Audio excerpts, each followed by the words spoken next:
चलो, good morning to all. हमारी activity चल रही है, एमसीक्यूज़ चल रहे हैं। ठीक है, तो आज हम लोग 12th बिजनेस स्टडी के अंदर हमारे एमसीक्यूज़ डिस्कस करेंगे फर्स्ट चैप्टर की।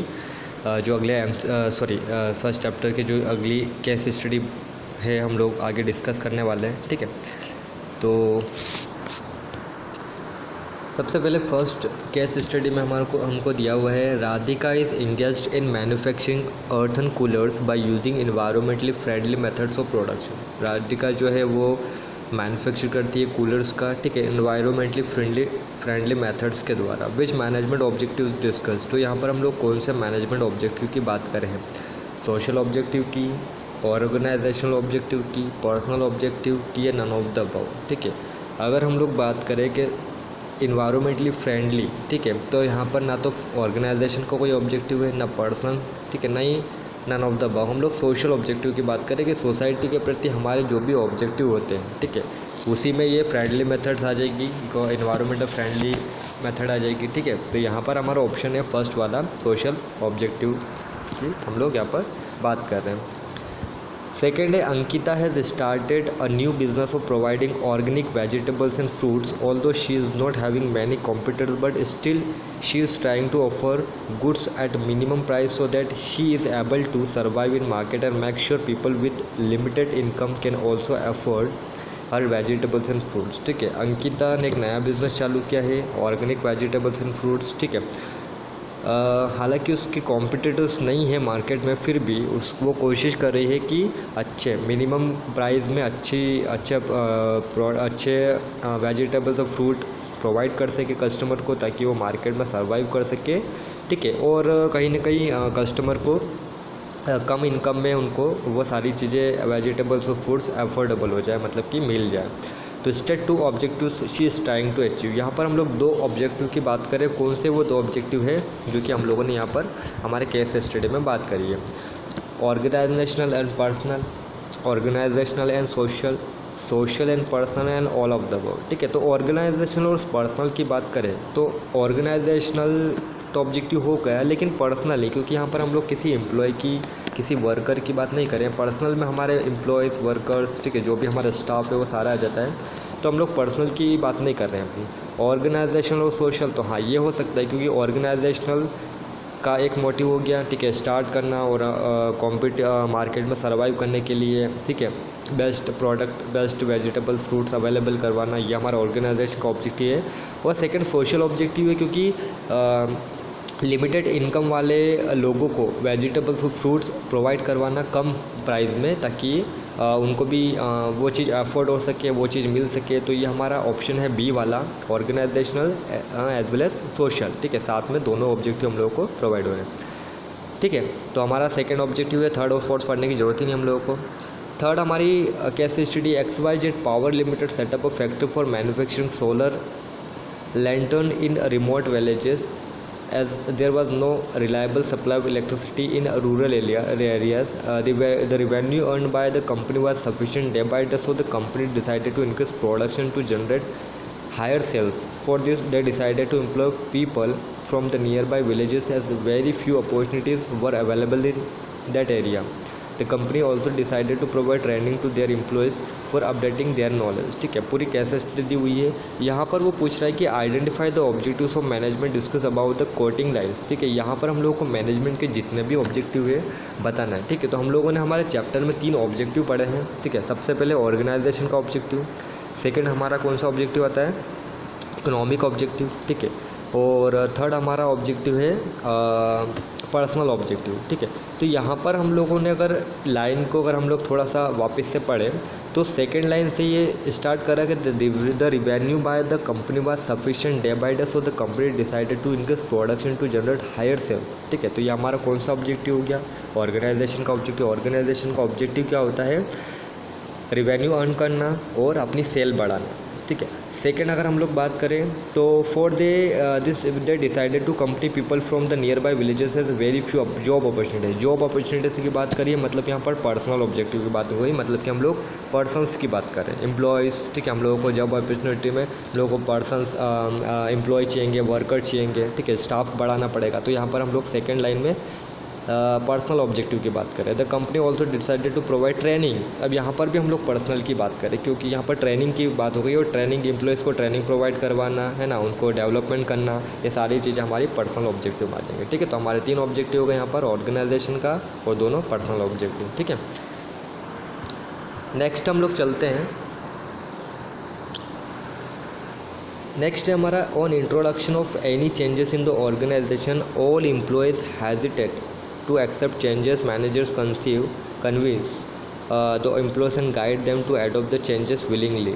ठीक है, कोई भी चेंजेस होता है ऑर्गेनाइजेशन के अंदर तो एम्प्लॉयज़ हेजिटेट करते हैं उसको एक्सेप्ट करने के लिए। ठीक है, तो मैनेजर को कन्विंस करना पड़ेगा एम्प्लॉयज़ को कि वे उस चेंज को क्या है विलिंगली, मतलब कि इच्छा से उनको उस चेंज को एडॉप्ट करें। तो this is related to which importance of management, ये कौन सा इंपॉर्टेंस है मैनेजमेंट का।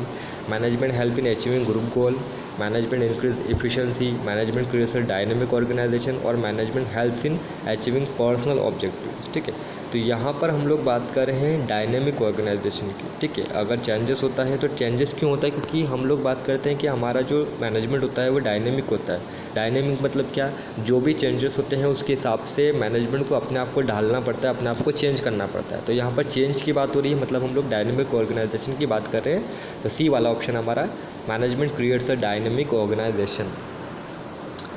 चलो अब फिर से केस हिस्ट्री दी हुई है, यहाँ पर हम लोगों को कुछ इंपॉर्टेंस वगैरह बताने पड़ेंगे। ABC limited is running a chain of fast food restaurant in India. ABC limited ने अपना इंडिया के अंदर फास्ट फूड रेस्टोरेंट की चेन चला रखी है।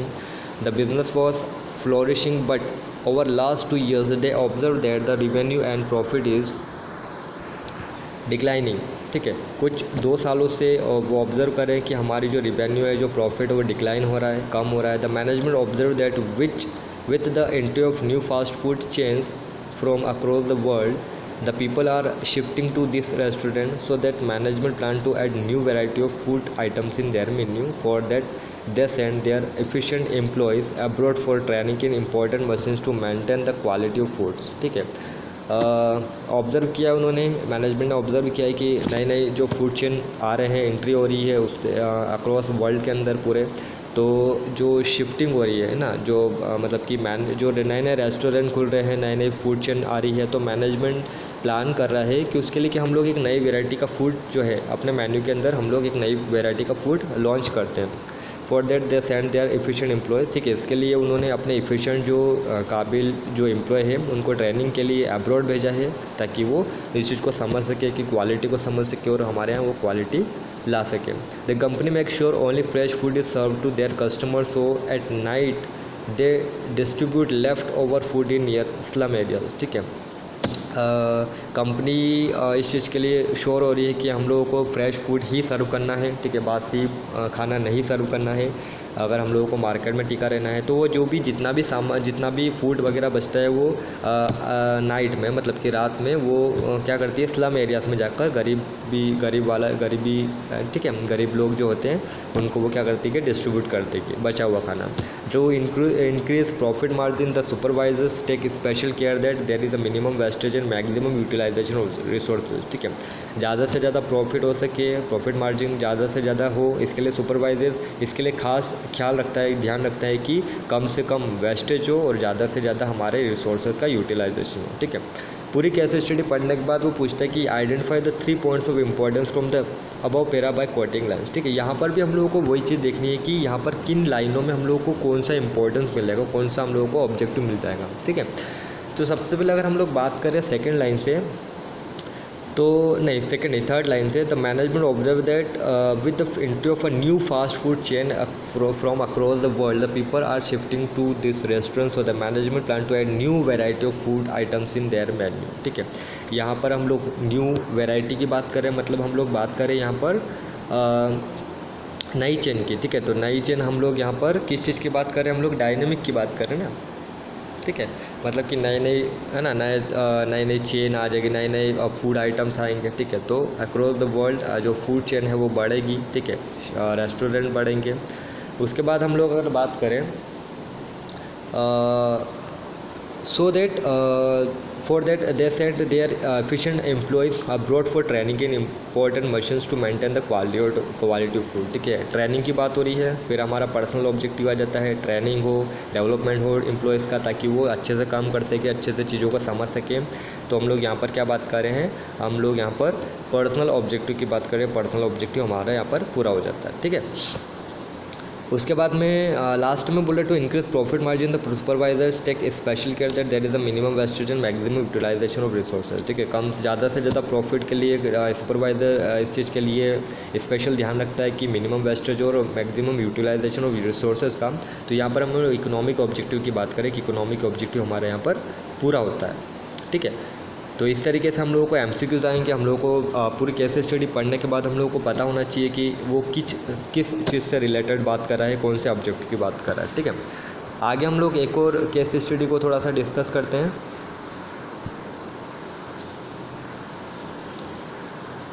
In order to become a lawyer, one has to register himself as a member of Bar Council of India, which features of profession be revealed। ठीक है, लॉयर की बात हो रही है। लॉयर की बात हो रही है तो हम लोग कौन से प्रोफेशन की बात करें, हम लोग कौन से प्रोफेशन की बात करें यहाँ पर, तो हमारा फर्स्ट वाला है restricted entry, ethical code of conduct, service motive या presence of professional association.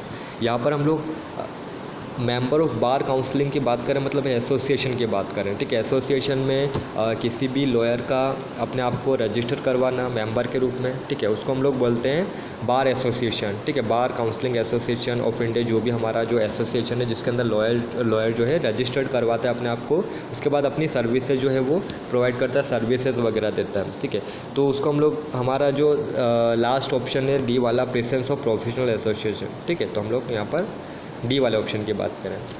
Second है state the common features of science art and profession which is present in management also. है ना, कॉमन फीचर बताना है जिसमें science art और profession तीनों आ जाए।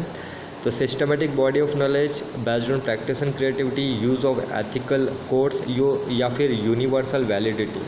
ठीक है, तो अगर हम लोग बात करें common feature of science art और प्रोफेशन की। ठीक है, तो हम लोग यहाँ पर सिस्टमेटिक बॉडी ऑफ नॉलेज की बात करें। ठीक है, सिस्टमेटिक बॉडी ऑफ नॉलेज मतलब क्या, कि हम लोग को बताता है कि किस तरीके से, है ना, सिस्टमेटिक तरीके से काम किया जाता है, सिस्टमेटिक एक प्रैक्टिस किए जाते हैं, मतलब कि एक सिस्टमेटिक तरीका। ठीक है, तो हम लोगों को एक कॉमन फीचर कौन सा हो गया है, systematic body of knowledge. Last उसने बोला है management has evolve like a discipline. ठीक है, मैनेजमेंट एक डिसिप्लिन बनाए रखता है। There are number of books on management, बहुत सारी बुक्स है मैनेजमेंट के ऊपर लिखी हुई। Students are learning from this books various principles and theories of management. ठीक है, स्टूडेंट्स उन सारी बुकों को पढ़ता है, लर्न करता है सारी बुकों से, principles on theories of management, क्या क्या प्रिंसिपल्स होते हैं मैनेजमेंट की, क्या क्या थ्योरी होती है। But all students of MBA do not become successful only by learning this principle. ठीक है, बट स्टूडेंट सिर्फ MBA करके और उन चीज़ों को पढ़ के ही सक्सेस नहीं हो पाता है। This success depends upon creative application of this principles. ठीक है, उनको लागू करना, उनको प्रिंसिपल्स को अप्लाई करना, ठीक है, उसको भी हम लोगों को करना पड़ेगा, ताकि सक्सेसफुल होने के लिए उन चीज़ों को लागू भी करना पड़ेगा। Today many companies have started giving importance to corporate social responsibility and business ethics. ठीक है, आज के टाइम में सारी कंपनियां या बहुत सारी कंपनियां ने स्टार्ट किया है कॉर्पोरेट सोशल रिस्पॉन्सिबिलिटी और बिजनेस एथिक्स को समझना, उसको इम्पोर्टेंस को समझना। ठीक है, तो क्वेश्चन है कि in the above para one features of science art and profession each are given, identify each one of them by quoting lines. ठीक है, यहाँ पर हम लोगों को साइंस का, आर्ट का और प्रोफेशन का तीनों का फीचर दिया हुआ है। उसने बोला है कि तीनों का फीचर दिया हुआ है, आपको आइडेंटिफाई करना है कि कौन सी लाइन में, ठीक है, कौन सी लाइन में हम लोगों को वो चीज़ें देखने को मिलेगी।